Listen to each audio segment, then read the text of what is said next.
Le président Donald Trump a encore défié le bon sens. Grâce à la pression exercée par le président Donald Trump, il semble que la paix puisse revenir au Moyen-Orient. Israël et le Hamas ont trouvé un accord sur la première étape du plan de paix pour Gaza. J'aimerais toujours partager ce type de nouvelles. Nous allons examiner ce sujet. Le 8 octobre, Israël et le Hamas ont conclu un accord sur la première étape de la guerre à Gaza.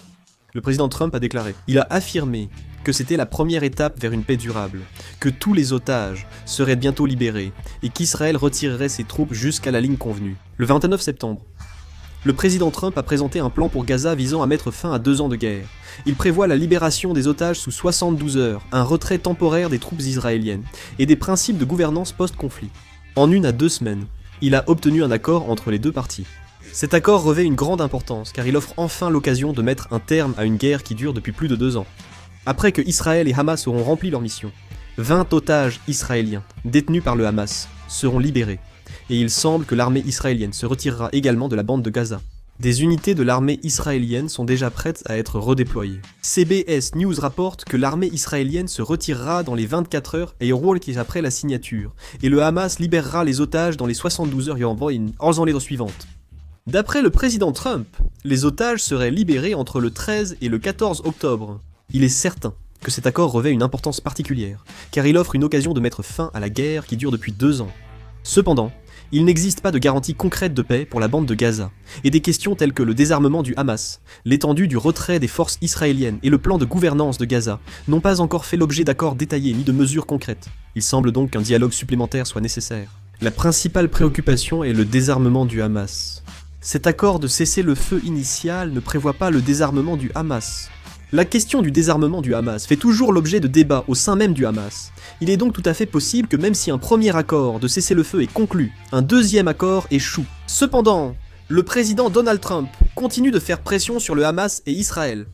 Israël a fait du retour en toute sécurité des otages détenus par le Hamas, la priorité absolue de la guerre. Actuellement, sur les 48 otages que le Hamas détient toujours et n'a pas libérés, on estime que seuls 20 sont encore en vie. Israël poursuit donc des attaques de grande envergure contre le Hamas, afin de sauver ses otages. La guerre à Gaza a débuté par le succès du Hamas, mais les représailles israéliennes ont été très brutales, touchant aussi des civils. En attaquant même le Qatar, Israël subit la pression de l'Occident, autant pour l'Iran, mais le Qatar reste pro-occidental. Au final, 156 pays ont reconnu la Palestine comme État, soit l'effet inverse attendu. Israël s'est retrouvé plus isolé diplomatiquement, ce que le président Trump a vu comme une opportunité pour accentuer sa pression. Ce plan de paix pour Gaza était un dernier avertissement à Israël. Sans accord, nous ne pourrons plus vous aider. Étant donné le soutien financier des États-Unis à l'armée israélienne, Israël avait du mal à reculer dans cette situation. Finalement, Israël a également accepté l'accord. Ils ont ensuite continué à exercer des pressions sur le Hamas. Avant cet accord, Donald Trump a fait pression pour un cessez-le-feu avant de transformer Gaza en enfer, ce qui a marché. De plus, le Hamas n'a pu riposter aux attaques israéliennes et, sans aide humanitaire, s'est retrouvé isolé. Mais lorsque le Hamas a commencé à menacer même d'attaquer les États-Unis, il n'avait d'autre choix que de négocier. Donc, il est probable qu'il y aura encore quelques difficultés pour parvenir à un deuxième accord de cessez-le-feu. Mais si le président Trump continue de faire pression pour un cessez-le-feu, je pense qu'il pourrait y avoir des résultats positifs. Certaines personnes s'y opposent aussi clairement. Beaucoup de personnes disent qu'il n'y aura finalement pas de fin de la guerre, car la réforme de la structure de gouvernance de la bande de Gaza et le désarmement du Hamas sont peu probables à réaliser. Le plan de paix propose que l'autorité palestinienne lance des réformes et qu'une commission internationale administre temporairement Gaza. Pour cela, il est exigé que le Hamas détruise toutes ses installations militaires dans la bande de Gaza et ne s'implique pas dans la politique. Beaucoup affirment qu'ils ne toléreront pas cela. Avant tout, même face au désarmement du Hamas, celui-ci reste assez tiède. C'est pourquoi certains pensent qu'il y aura sûrement des affrontements continus. On affirme que de graves conflits internes menacent d'éclater au sein du Hamas. L'accord de cessez-le-feu actuel change fortement l'équilibre du pouvoir dans l'organisation. La direction politique du Hamas estime qu'elle ne peut plus supporter la pression de la communauté internationale. Pour eux, négocier avec Israël pour l'aide humanitaire et la reconstruction de Gaza est la seule solution de survie. En fait, il a été rapporté que certains membres du bureau politique du Hamas ont établi des canaux de dialogue officieux avec les États-Unis, par l'intermédiaire de canaux diplomatiques du Qatar et de la Turquie. Ils adoptent une approche pragmatique, affirmant que sans dépôt des armes, l'avenir de la Palestine sera compromis.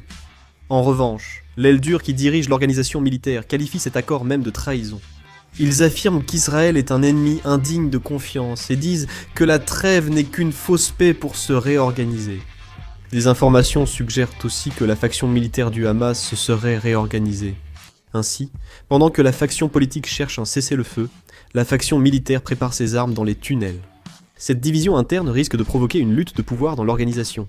Le Hamas a longtemps maintenu une structure centralisée, mais à mesure que la guerre s'est prolongée, sa chaîne de commandement a été fortement ébranlée.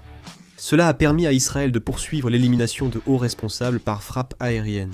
Et bien que cela n'ait pas encore été confirmé, des rumeurs circulent selon lesquelles certains commandants de niveau intermédiaire ignoreraient les ordres de la hiérarchie et planifieraient des actions armées de manière indépendante. Si c'est vrai, négocier une deuxième trêve sera bien plus complexe. Même sous forte pression de Donald Trump, si la faction militaire du Hamas refuse, l'accord de cessez-le-feu risque de s'effondrer. D'un côté, certains veulent reconnaître la réalité et survivre politiquement, tandis que de l'autre, certains veulent continuer à se battre jusqu'au bout et rester comme un symbole de la résistance. Certains analystes pensent que le cessez-le-feu pourrait aggraver le conflit politique entre ces factions, ce qui inquiète beaucoup de gens. Si la fracture interne s'aggrave, la prochaine négociation de cessez-le-feu pourrait devenir une lutte de pouvoir au sein du Hamas, et non plus seulement un enjeu diplomatique. Et à ce moment-là, le mot paix que nous voyons aujourd'hui pourrait de nouveau se transformer en une réalité ensanglantée. Peut-être que le Hamas finira par parvenir à une conclusion unifiée, mais il semble que les tensions internes au sein du Hamas vont persister pendant un certain temps. Il semble qu'il faille attendre pour en savoir plus précisément. Ce qui intéresse actuellement, c'est si le président Trump pourra recevoir le prix Nobel de la paix grâce à ce succès.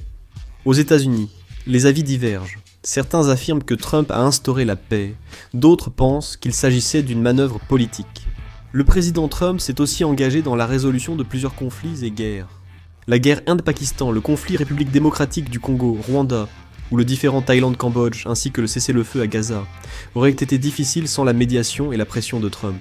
Trump a poussé les deux parties avec son style de négociation direct et caractéristique, et il a adopté une approche totalement différente de la diplomatie traditionnelle, en obtenant des résultats par une pression concrète, plutôt que par une logique diplomatique. Cependant, malgré ces résultats, la probabilité réelle que Trump reçoive le prix Nobel de la paix n'est pas très élevée. La raison principale réside d'abord dans des aspects institutionnels. Les candidatures au Nobel de la paix finissent en janvier, mais l'accord de paix de Gaza date d'octobre. Aucun accomplissement de Donald Trump n'a été reconnu pour le prix Nobel de la paix. Bien sûr, il reste possible qu'il soit proposé comme candidat l'année prochaine, mais le problème est que le comité du prix Nobel de la paix a une vision très conservatrice et cherche à éviter toute controverse politique. Donald Trump demeure au cœur de nombreuses controverses nationales et internationales. En particulier, la guerre tarifaire survenue pendant son mandat et ses déclarations sur la réduction du soutien à l'Ukraine ont fait de lui, aux yeux de la communauté internationale, un symbole de division. Dans ce contexte, beaucoup jugent qu'il serait difficile d'attribuer le prix Nobel de la paix à Donald Trump. Néanmoins, la médiation du président Donald Trump cette fois-ci constitue sans aucun doute un succès diplomatique digne d'être salué. Il a bouleversé la politique étrangère américaine, et par une diplomatie transactionnelle modifié la structure des conflits au Moyen-Orient. Les experts en relations internationales estiment que l'évaluation de Donald Trump dépendra de la durée du cessez-le-feu à Gaza. Si le cessez-le-feu apporte une stabilité totale à Gaza, certains prévoient que Donald Trump sera inévitablement candidat au prix Nobel de la paix l'an prochain. Je pense que le président Trump mérite vraiment de le recevoir. Honnêtement, combien de guerres a-t-il arrêté ? Il le mérite, non ? Même si c'est difficile cette année, je pense que ce sera possible l'an prochain. Le monde entier accueille très positivement le cessez-le-feu à Gaza. Plusieurs pays dans le monde ont aussi promis une aide humanitaire et financière à Gaza. Antonio Guterres, le secrétaire général de l'Organisation des Nations Unies, a déclaré sur X que tous les otages doivent être libérés de manière digne, qu'un cessez-le-feu permanent doit être garanti, et que la guerre doit cesser complètement. Ursula von der Leyen, présidente de la Commission européenne, a remercié les pays médiateurs pour l'accord de cessez-le-feu, et appelé à un cessez-le-feu permanent pour avancer vers la solution à 2 États. En plus de cela, de nombreux pays, y compris la Corée du Sud, ont chaleureusement accueilli le cessez-le-feu dans la bande de Gaza. J'espère continuer à ne vous transmettre que ce type d'informations. Même s'il reste encore beaucoup de chemin à parcourir, le fait d'avoir franchi la première étape et que les deux parties soient parvenues à un accord est très significatif. Comment la guerre à Gaza va-t-elle évoluer ? Écrivez-le en commentaire. Merci d'avoir regardé cette vidéo.